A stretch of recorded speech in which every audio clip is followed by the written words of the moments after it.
Last week we talked about kind of the general health of the Utah real estate market, and after we did that video, Ray was like, look, Paden, let's do something that's a little personal, something that you can kind of see on the ground floor and explain from a perspective most people wouldn't be able to see. And I think the perfect topic for that is, how do you select a really good real estate agent? There's a couple of weird things that are happening, like there's a huge exodus of real estate agents right now, and then anecdotally I'm seeing a lot of people who are going part-time or will leave the market here in a couple of years when their license expires. And I think that, especially in this moment in time, selecting a really good real estate agent and understanding what makes a good real estate agent is something I am kind of passionate about. So let's just talk about 5 basic things to think about when you're hiring an agent. 1, interviewing multiple real estate agents. Number 2, listening to the listing or the buyer's presentation that they give you. 3, understanding you should hire a full-time experienced real estate agent. 4, they should be invested in being a real estate agent. And then lastly, they should be a stable person. So let's talk about all those things today, but just in general,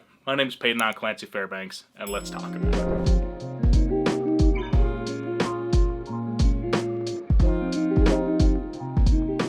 So, huge exodus of real estate agents, a whole bunch of people leaving, and you're like, oh, I need to get a real estate agent. The first step, really 100%, is interview multiple real estate agents. Even when I give a buyer's presentation, I always say the same thing. Go and talk to 10 other real estate agents. This is a huge purchase in your life, and you should be putting effort into finding somebody that you're really comfortable. And there's 2 variables that you're looking for when you're interviewing real estate agents. One of them is that they're skilled at their job. In a very basic sense, they should be competent and be able to explain things to you in an efficient manner. And then 2, they need to be skilled at communicating those things to you.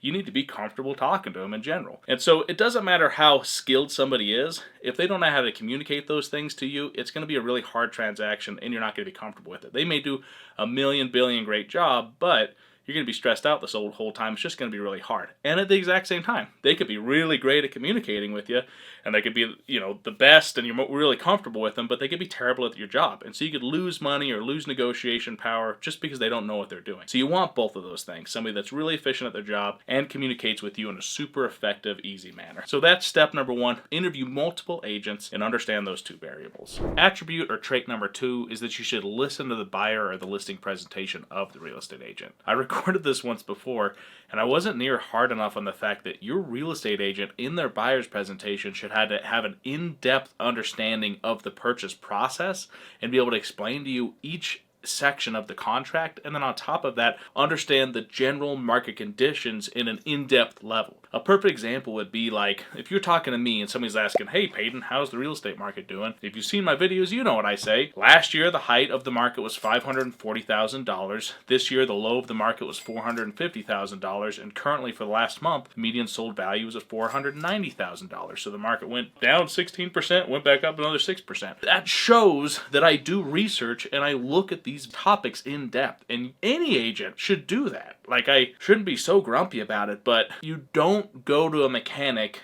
that can't explain to you what they're doing as a job, and you can't go to a real estate agent that doesn't treat their job as if it's something that they need to be an expert at. So many agents out there treat not understanding things as it's endearing, or as if people should, I'm really cool. I'm a really cool real estate agent. You don't want an agent that's really cool. You want an agent that's really skilled in understanding of their job. When I do a buyer's presentation, it could take me anywhere from 5 minutes to 3 hours, depending on the personality of the person that I'm giving it to. And on top of that, I do it in a manner that is explaining to them in depth what they really want to know. And I have to prove my value. And so you listen to your agent's buyer or listing presentation, and you listen for skills that are very specific to real estate, that they've got the experience from learning all of those things. You want an agent that understands the market and whose buyer or listing presentation informs you on what you should be doing. If you're listening to a presentation that's, yeah, I can help you buy a home. What do you think this market looks like? Well, I don't know.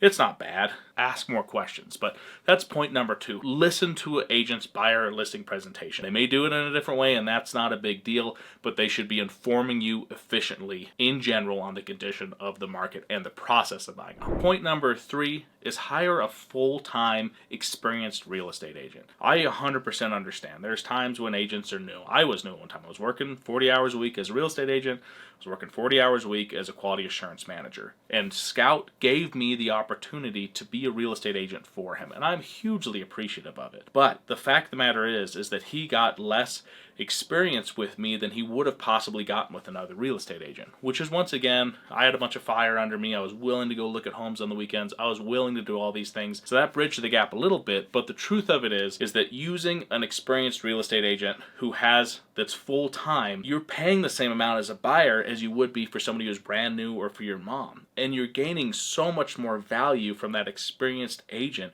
than you are with somebody who does it part-time. It's not meant to be offensive. It's not meant to poop on the little guy or whatever, but it's really to help you understand that you're paying the same amount as a buyer's agent. Why not hire somebody who's the best at their job? 4, and I think this is one of the attributes that a lot of people don't think about, a real estate agent that you choose to hire should be invested in real estate. This kind of goes into the part-time, but if you have somebody that says, I just do it from time to time, or I just help friends out, if they're not invested in the idea of trying to improve themselves, become a better negotiator, become better at advertising, become better at creating stronger listings that attract more people, then you're doing yourself a disservice because you're hiring somebody that is probably mediocre or not super great at their job. An agent should be a very competitive career because agents want to be better than the other agents, especially the best agents. They're always striving to be like, how do I get more showings? How do I get more homes sold than somebody else? And 2 of the best ways to do that are 1, lead generation, absolutely, but also being a really good agent to try to get you more referrals. So be looking for an agent very specifically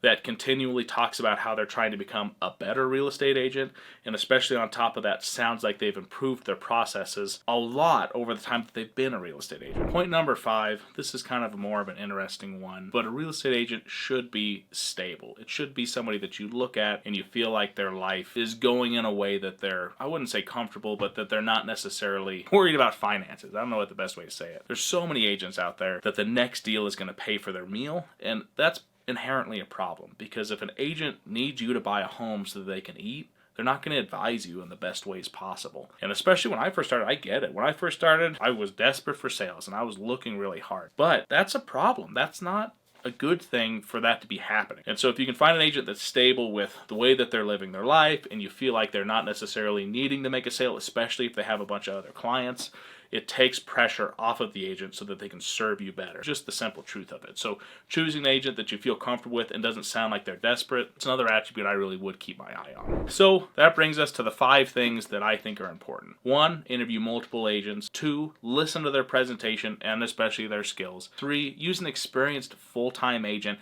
that has the experience to give you really strong, good service. 4, make sure that you're hiring an agent that is invested in their skill and their craft. And then 5, hire somebody that's not desperate. Lastly, before we go, Ray did give me a big old yelling and she said, hey, this isn't 1850. You need to give your people a way to schedule stuff so they can look at you or talk to you without having to call or text. They can just go to this website and click. So I'm going to include some schedule links. If you do want to set up an appointment to talk to me, click on the link in the description. Other than that, thanks for watching. Have a great day, and bye-bye now.